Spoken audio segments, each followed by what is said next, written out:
Bonjour. Jean. Alias Alain de la Côte Nord. C'est ça. On est ensemble aujourd'hui pour un temps d'échange pour la chaîne Erzel Varnaud. Ensemble aujourd'hui on va parler de quelque chose que tu maîtrises, à savoir la culture du surf et de ses planches car tu en as fait ton métier. Est-ce que tu peux te présenter succinctement s'il te plaît? Voilà. Donc, Alan. Voilà, Alan Rozek. Donc, vous êtes dans mon atelier. Voilà, l'atelier de construction de planches de surf et d'engins de glisse, on va dire, ça comme ça. Je signe donc mes planches sous le nom de Lumberjack Father and Son, qui veut dire les bûcherons père et fils. Et ce nom vient tout simplement d'une transmission que mon père, enfin une transmission père-fils, voilà, sur la construction navale. Tout simplement, mon père est un marin de longue date qui a construit plusieurs bateaux dans sa vie, des bateaux de loisirs, des bateaux de plaisir, des bateaux en bois. Et donc j'ai fait appel à son savoir tout simplement pour démarrer cette activité, moi qui me tenait à cœur, c'est-à-dire reconstruire des planches en bois du passé, tout simplement. Voilà. Donc, mon atelier est situé à Plougoulm. Je construis différentes planches, des petites, des grandes, des moyennes, mais effectivement, la culture de l'ancien me tient énormément à cœur. Et la construction des planches anciennes me tient énormément à cœur, avec le savoir-faire que j'ai, que je maîtrise. Alors, c'est peut-être un bien grand mot, mais au moins que j'essaie de maîtriser, tout simplement. Et surtout, essayer de rester fidèle, en fait, aux techniques de construction du passé. D'accord. Est-ce que tu peux nous parler du coup de la particularité de tes planches? Alors, euh, en fait, j'ai plusieurs constructions possibles. Donc, j'ai des constructions que moi j'appelle zéro résine, donc qui sont plutôt dédiées aux planches de taille moyenne, c'est-à-dire que c'est des plaquages de bois sur tout simplement des pains de mousse classiques, mais sans utilisation de résine, tout simplement, chose qui est utilisée depuis 70 ans dans le monde du surf. On peut faire autrement, donc j'ai pris la décision, moi, de construire ce genre de planche-là. On ne peut pas parler vraiment de planche, alors là-dessus je vais être vraiment franc et clair, on ne peut pas parler d'éco-responsabilité parce qu'il y a quand même une âme en polystyrène dedans, on utilise des cols, etc. Donc on ne peut pas dire que c'est des planches 100% éco-responsables et compagnie. Mais c'est des planches d'une construction différente. C'est une partie de mon activité, et la deuxième partie, vous l'apercevez peut-être sur le côté ici.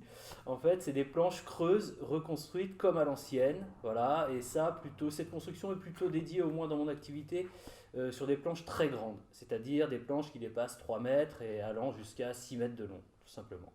Ces planches-là retracent. Alors, on peut effectivement, comment dire, construire des planches qui ressemblent aux planches actuelles de cette manière-là, mais moi je l'utilise vraiment pour reconstruire les planches du passé qui étaient surfées il y a 70 ans, 80 ans, 90 ans, 100 ans de ça, voilà, avec la construction qui ressemble à la construction qu'eux utilisaient. Voilà. Ok. En allant sur ton site, je suis tombé sur des noms de planches que je connaissais pas. Mhm. Est-ce que tu peux nous parler par exemple si je prononce bien, le Two Speak ou le Bellyboard? Voilà. Alors, le South Speak, ouais, effectivement, To Speak, peu importe, enfin, avec notre bon accent breton. En gros, c'est des planches. To speak veut dire cure-dent, si je dis pas de bêtises. Voilà.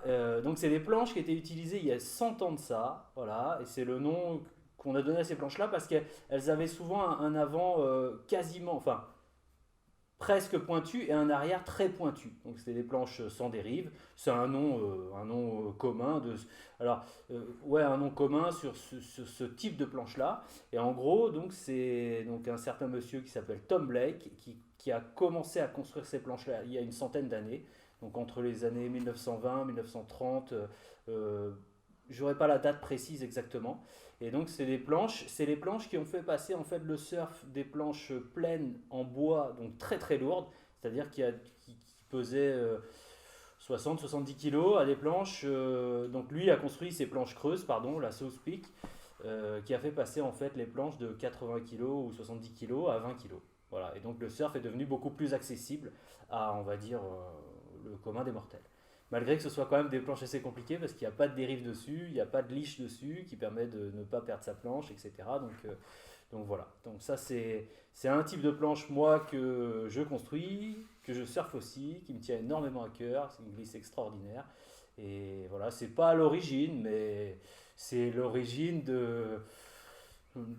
ouais, du surf un peu plus accessible, on va dire ça comme ça. Après, tu m'as posé la question du bellyboard. Ouais. Alors, le bellyboard, c'est en gros, on pourrait dire que c'est l'ancêtre, vraiment l'ancêtre du bodyboard. En fait, c'est alors des planches qui font à peu près 1,10 m, 1,20 m qu'on utilise allongées dans l'eau. Hein. Donc, c'était utilisé, et ça s'utilise encore aujourd'hui, hein, comment dire, pour une pratique amusante, familiale, voilà, sur le bord de plage, voilà, tout simplement. Ok. Voilà. Alors l'histoire du bellyboard, je ne vais pas te la raconter parce que ça peut prendre des heures et des heures, et l'origine exacte, en gros c'est des planches qui ont été utilisées en fait par des militaires pour se déplacer et se cacher, voilà, pendant la guerre, pendant des espionnages. Donc utiliser ces planches-là en fait pour se déplacer assez facilement dans l'eau. Voilà, et après derrière est venue la glisse. Alors peut-être que la glisse existait déjà sur les bellyboards. Il faudrait vraiment pousser la recherche, mais il s'avère que ça fait partie de l'existence du bellyboard. C'est-à-dire que ça a été voilà, une activité pratiquée en fait par l'armée, tout simplement. Ok. Voilà. Euh, Il y en a d'autres. La Laia, le Peipo, le Handplane. Ouais. Alors l'Alaya, c'est le nom qui était donné en fait aux planches surfées il y a au moins 150 ans, voire 200 ans de ça. Hein, donc c'était les planches en fait de bois massives mais assez fines, très très très très compliquées à surfer. Moi j'en construis, j'en ai surfé ou au moins essayé parce que ça s'est plutôt limité à de l'essai qu'à de la réussite. En gros c'est l'origine, hein, vraiment l'Alaya c'est l'origine. C'est le tronc d'arbre qu'on a coupé d'une certaine manière et il y avait toute une cérémonie quand on coupait l'arbre, on construisait la planche et la planche était surfée par alors, différentes catégories de personnes. Les très grandes étaient plutôt réservées aux rois, on va dire. Hein. Les planches pouvaient faire jusqu'à 7 mètres de long et peser plus de 80 kilos, si je dis pas de bêtises. Et puis plus on descendait quelque part comment on dit, bon bref, plus on descend en fait dans la, je trouve pas mes mots. Avec la classe. Oui, exactement, voilà, c'est ça. Et plus la planche était un peu plus petite, voilà, tout simplement. Ok. Alors le paipo, c'est pareil, c'est vraiment, ça remonte vraiment aux origines, aux découvertes du surf. Le paipo, en fait, c'est aussi quelque part un ancêtre du bodyboard. C'est des planches qui étaient utilisées en fait pour glisser allongé. Voilà. Et l'handplane, alors ça, est-ce que c'était utilisé il y a très longtemps? Je suis pas persuadé de ça. En fait, pour moi, c'est venu plutôt, enfin, je donnerai pas de date parce que je risque de me tromper. Mais le handplane est une petite planche qu'on met sur la main, tout simplement, qu'on accroche avec une sangle à la main et qui permet en fait d'aller glisser en body surf dans les vagues, tout simplement. Donc ça permet d'avoir un appui sur l'eau, c'est une toute petite planche hein, qui fait 25 cm, 30 cm, voilà, et qui permet d'avoir un appui sur l'eau quand on glisse allongé dans l'eau avec une paire de palmes dans les vagues, sans autre support de glisse. Voilà. Je suis tombé sur quelque chose qui m'a interpellé sur ton site. C'était écrit: ne vous mettez jamais au surf, l'addiction est insoignable, une sensation de liberté, de communion avec la nature, le plaisir à son climax, bien plus qu'un sport, un style de vie et surtout un art. Alors, Qu'est-ce que ça t'inspire? c'est une phrase qui sort d'un bouquin. Hein. Donc Alain Gardinier, je crois, si je dis pas de bêtises. T'as noté? J'avais sur l'autre feuille. Voilà, mais ça résume. Quand j'ai lu cette phrase, j'ai rigolé, tout simplement parce que on a chacun sa vision de la glisse, on a chacun ses passions, on a chacun ses amours. Et il s'avère que cette phrase-là, moi, m'a énormément interpellé parce qu'à partir du moment où je pense que j'avais 6 ans, où j'ai glissé sur une vague, c'est devenu une réelle addiction. C'est-à-dire que c'est devenu une conduite de vie pour moi dès le plus jeune âge. Voilà, cette attirance pour les vagues, pour l'océan. Alors, j'avais pas forcément accès tout le temps à l'océan enfin, à mes 6 ans, 7 ans, 8 ans, etc. Mais il s'avère que j'y pensais tout le temps. Voilà, donc c'est vrai que c'est... Et j'y suis encore et j'ai 44 ans. Et je ne cesse d'y penser et je ne cesse de vouloir y aller. C'est quand même... alors chaque personne a sa vision des choses. Hein. C'est des passions extrêmes, c'est des choses extrêmes qui font qu'à un moment, on va orienter sa vie, voilà, d'une manière ou d'une autre. Et il s'avère que moi, j'ai orienté la mienne dans la direction de l'océan. En tant qu'éducateur sportif sur d'autres sports, en tant que pratiquant de diverses disciplines, mais souvent en rapport avec les vagues, tout simplement. Voilà. Alors certes, j'ai lu une autre chose qui m'a fait énormément rigoler, c'est surfer, c'est la plus belle manière d'avoir loupé sa vie. J'avais trouvé ça énorme parce que quelque part, c'est vrai que c'est enfin, une réelle addiction. On peut comparer ça à une drogue. On en veut tout le temps, on en veut toujours. On ferait tout pour y aller, quitte à louper des créneaux dans sa vie au niveau scolaire, au niveau machin, mais on s'en fiche. Le rapport est avec l'océan et je trouve ça extraordinaire. Voilà. Donc effectivement, j'ai mis ça sur mon site internet, mais il s'avère que ça ne concerne que moi. Enfin, cette phrase, je l'ai mise sur mon site en rigolant, en pensant à ce que moi j'ai vécu et ce que je vis encore par rapport à mon activité, tout simplement. Ok. Euh, Tu surfes en Côte Nord. Oui. Qu'est-ce que ça représente pour toi le fait de surfer ici? Je suis originaire de la côte nord, je suis originaire du Trégor et non pas du Léon, malgré que j'habite aujourd'hui dans le Léon. On va pas refaire une guerre, c'est pas grave, c'est super, c'est très bien comme ça.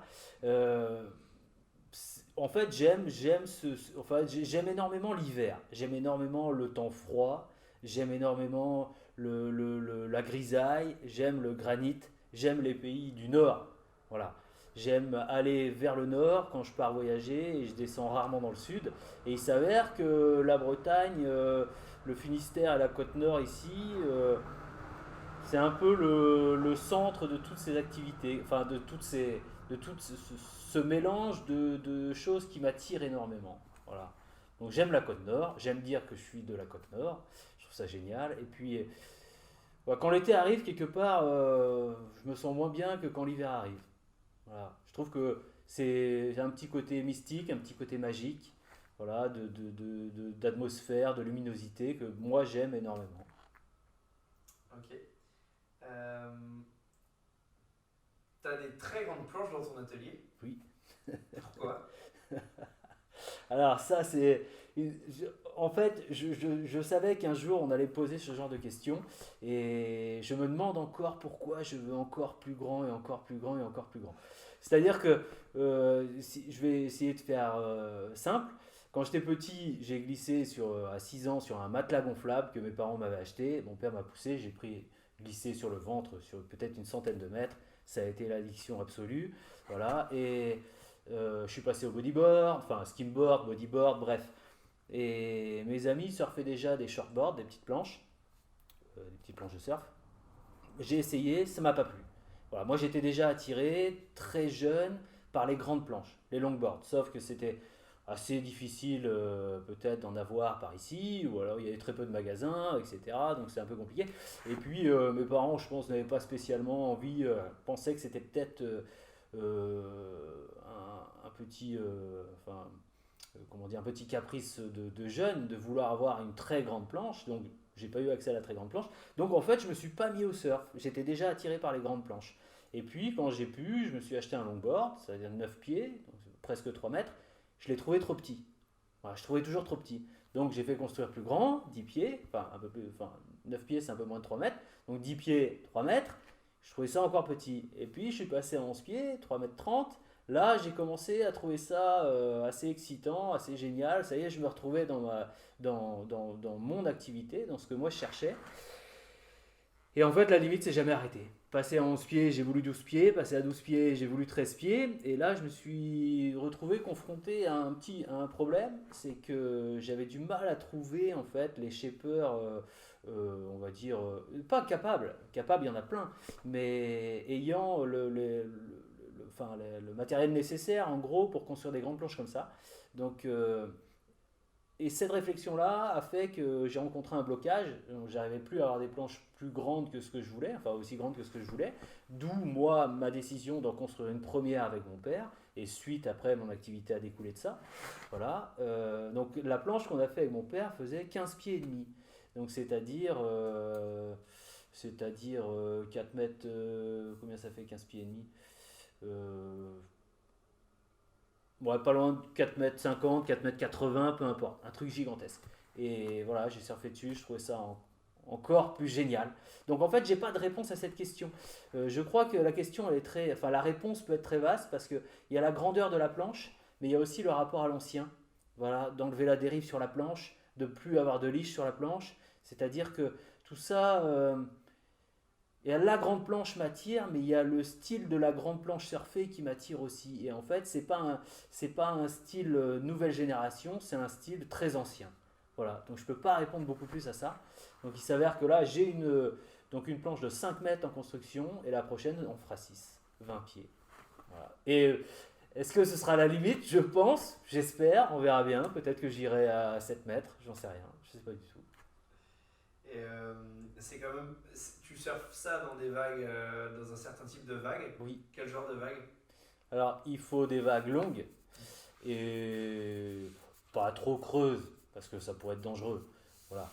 Donc, on va pas dire des vagues plates, on va pas dire des vagues molles. La vague peut faire 1,50 m, 2 mètres et on peut surfer ces planches-là. Il faut que la planche ait la vague ait un petit peu de creux parce que ces planches qui n'ont pas de dérive et très très grandes comme ça ont besoin d'avoir un peu de creux pour pouvoir accrocher dans la vague et continuer à glisser. Quand on se retrouve sur une vague très plate, il s'avère que la planche n'a pas d'accroche, il n'y a pas de dérive, donc elle dérape beaucoup, elle devient incontrôlable. Donc il faut quand même un petit peu de pente, un petit peu de creux. Donc ici, des vagues comme ça, il y en a plein. Il suffit de savoir où aller les chercher. Voilà. Donc il y en a ici, il y en a au sud Finistère, enfin il y en a partout des vagues comme ça. Il y en a vraiment partout. Mais effectivement, ça nécessite des grandes vagues, enfin pas des grandes, pas des hautes, mais des très longues vagues. Et là, surfer des grandes planches comme ça sur des vagues courtes, il n'y a aucun intérêt. Ce serait dangereux et inintéressant. Voilà. Donc là, en fait, enfin, le plaisir va par la grandeur de la planche, donc ça revient un peu à la question que tu m'as posée tout à l'heure, mais aussi par la longueur de la glisse. Et souvent, je le dis souvent en rigolant à mes amis, moi je suis anti-manœuvre et anti-style. C'est-à-dire que ça répond aussi à une question, c'est-à-dire que sur des grandes planches comme ça, on ne va pas chercher à faire des manœuvres, on va uniquement chercher à glisser. Et donc il y a une deuxième petite expression que j'utilise régulièrement, c'est que je ne fais pas de, enfin je ne suis pas surfeur, je suis glisseur. C'est-à-dire que je ne recherche pas à faire des manœuvres comme on pourrait le voir un peu partout dans le surf en général, voilà, où on essaie de faire un virage, un roller, etc. Moi, ce que je cherche, c'est glisser le plus loin et le plus longtemps possible. Que, voilà, que la sensation soit extrême et très très longue. Effectivement, tu dis que d'un point de vue environnemental, c'est pas forcément. Comment t'as dit? C'était pas forcément écologique, mais d'un point de vue santé du shaper, qu'est-ce qui change pour toi? Tu as fait des planches en résine? Oui. Oui, j'utilise de la résine, il y a des planches derrière là. Il y en a 2 sur 3 où il y a de la résine de finition dessus. Qu'on ponce de la résine ou qu'on ponce du bois, de toute façon il y a de la poussière. Et toute poussière est nocive. Voilà. On a beau dire la poussière de bois c'est sûrement moins nocif que la poussière de résine, j'en mettrai pas ma main coupée. Je connais des anciennes ébénistes et vont choper des cancers des sinus et compagnie à cause de la poussière du bois, hein, donc ça peut aller très loin, ça peut être très dangereux. Non, je pense que c'est un état d'esprit. J'utilise de la résine c'est beau, ça fait briller les planches, c'est magnifique. Voilà. Après, je ne pense pas qu'il y ait nécessité d'en utiliser tout le temps. On peut faire vraiment des planches sans. La résine est arrivée dans le monde de la glisse il y a à peu près après la Deuxième Guerre mondiale, hein, si je ne dis pas de bêtises, hein, à peu près à ces moments-là, ou autour des années 40, 50, peu importe, c'est là que la résine a commencé à pointer son nez dans le milieu de la glisse.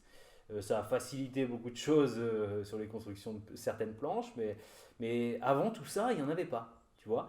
Et il y a une autre chose qui... Alors, je vais répondre à ta question après, mais il y a une autre chose, tous les anciens bateaux qui ont été faits en bois, les bateaux de pêche, les mecs qui partaient pendant des semaines et des semaines, naviguaient et naviguent encore beaucoup sur des bateaux qui n'ont pas forcément de résine. Voilà, bon, par contre, il y a des peintures, etc., pour étanchéifier le bois, et peu importe. Mais on peut faire sans. Donc, moi, mon attirance, c'est d'aller, si possible, sans ce produit de finition. Voilà, si possible. Après, il y a des bois qui nécessitent quand même les produits de finition, qui nécessitent de la résine en produit de finition.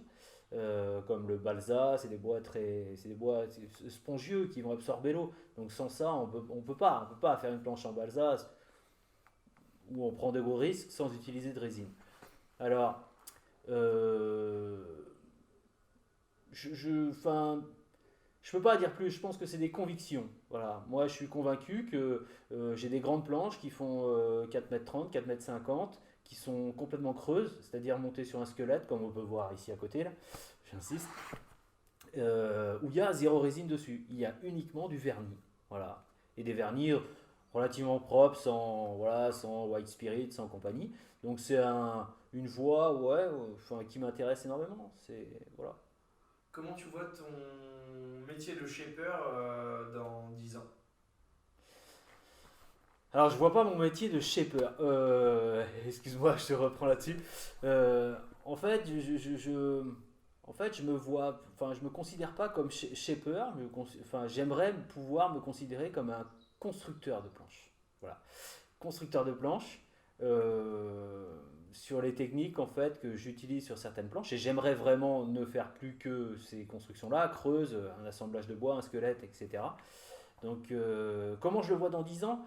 Eh ben, j'espère toujours être là dans 10 ans, mais il s'avère que il y a la grande distribution, il y a les grands marchés, il y a les magasins, chacun aura sa place. Je pense que chacun a sa place.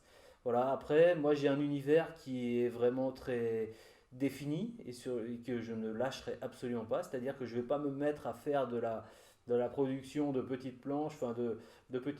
J'ai rien contre les petites planches, hein, sauf que ça, moi personnellement, ça me fait pas rêver. Et c'est pas cette pratique-là que j'ai de la glisse. Donc j'espère pouvoir vraiment euh, trouver ma clientèle sur les planches très grandes, les planches du passé. Je pense. Mais c'est sûr que tout le monde n'est pas attiré par des planches qui font 5 mètres de long et qui pèsent 20 kilos. Voilà, il faut pouvoir les surfer, il faut avoir envie de les surfer. Donc dans 10 ans, je sais pas, mais je serai toujours là. Ouais, pas de souci. Voilà, quitte à faire un deuxième métier à côté, hein. C'est pas grave, mais il s'avère que j'ai mes convictions et je lâcherai pas mes convictions. Et je sais qu'il y a de la place pour ce petit milieu-là. Il est très attirant, mais par un certain nombre de personnes qui est limité quand même, forcément. Forcément.